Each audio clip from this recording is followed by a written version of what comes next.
Finance minister కు జవాబు చెబుతూ నేను శూద్రుణ్ణి కాబట్టి నా హిందీ బాగలేదు అన్నట్లుగా మీరు అన్నారు అంటూ ఆయన చేసిన వ్యాఖ్యలు ఎక్కడో విభజించి పాలించాలి అన్నటువంటి ఆ శక్తులకు సూటైన ధీటైన సమాధానం అనిపించింది, అలా వినిపించింది కూడా. దానికి కారణం సమానత్వం అన్నటువంటి భావజాలం. అంబేద్కర్ గారు రాసినటువంటి సమానత్వం, అంబేద్కర్ గారికి చూపించినటువంటి సమానత్వం, గాంధీ గారికి అర్థమైనటువంటి సమానత్వం ఈ రోజు విభజన పాలకులకు అర్థమయ్యేలా పార్లమెంటులో గళమెత్తి మాట్లాడిన మన నాయకులకు కూడా కృతజ్ఞతలు తెలియజేస్తున్నాను. అదే నిజమైన క్రిస్మస్ సందేశం. మానవుని పతన స్థితిలో దేవుడు మానవుడిగా మారి మానవులందరినీ అటువంటి ఉన్నతమైన స్థితిలోనికి, అనగా ఐక్యత, అనగా సమానత్వం, అనగా వనరుల వికేంద్రీకరణ వంటి ఆలోచనలతో నింపినటువంటి ఆ మహా యజ్ఞమే క్రిస్మస్ సంబరాలు. ఆఖరి మాట చెప్పి నేను ముగిస్తాను.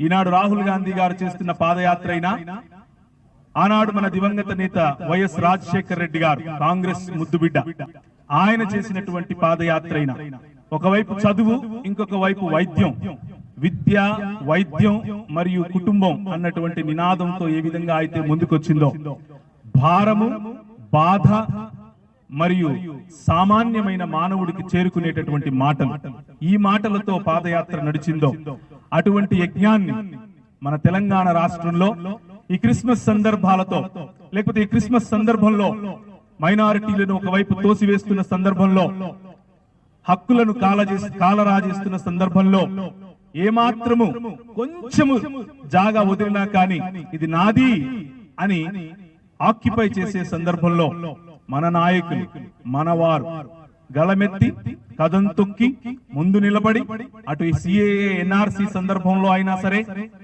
లేకపోతే ఇంక ఎటువంటి సందర్భంలో రీసెంట్ గా వచ్చినటువంటి సందర్భంలో అయినా సరే, మన నాయకులు ముందుండటానికి చాలా గర్విస్తున్నాను, చాలా సంతోషిస్తున్నాను. క్రైస్తవ సమాజం మరియు క్రైస్తవ బిడ్డలు యేసు ప్రభువుతో ప్రార్థిస్తూ ఉంటారు, మీకు తోడుగా ఉంటారు, దానికి తోడుగా మీతో కలిసి నడుస్తారు. ఇంతవరకు ఏదైనా ఏ సమాజమైనా మిమ్మల్ని వెంట విడవకుండా వెంబడించింది అని అంటే అది క్రీస్తు బిడ్డలే.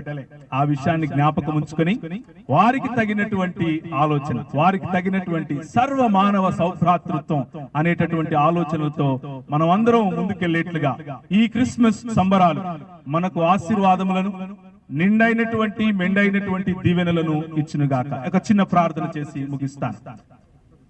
తలలు వంచినట్లయితే ప్రార్థిద్దాం. కృపగలిగిన తండ్రి, మా పార్టీ ఆవిర్భావం మొదలుకొని ఇప్పటి వరకు కూడా పేద, బడుగు, బలహీన వర్గాలకు పనిచేస్తున్నటువంటి ఈ ప్లాట్ఫామ్ ను ఆశీర్వదించండి. గళాన్ని మరింత ఉధృతం చేయటానికి, మరింత బలోపేతంగా విశ్వవ్యాప్తంగా వినిపించటానికి, విభజించి పాలించే మనస్తత్వం నుంచి దూరంగా ఐక్యత, సమైక్యత అనేటటువంటి, అందరికీ వనరులు విస్తరింపచేయాలి అనేటటువంటి ఆశాభావంతో ముందుకెళ్తున్నటువంటి మా నాయకులను ఆశీర్వదించండి. మీరాకడ పాపుల కొరకు, బలహీనుల కొరకు, మాతో మమేకమయ్యే మానవత్వం కొరకు అన్న విషయాన్ని జ్ఞాపకం చేసుకుని అదే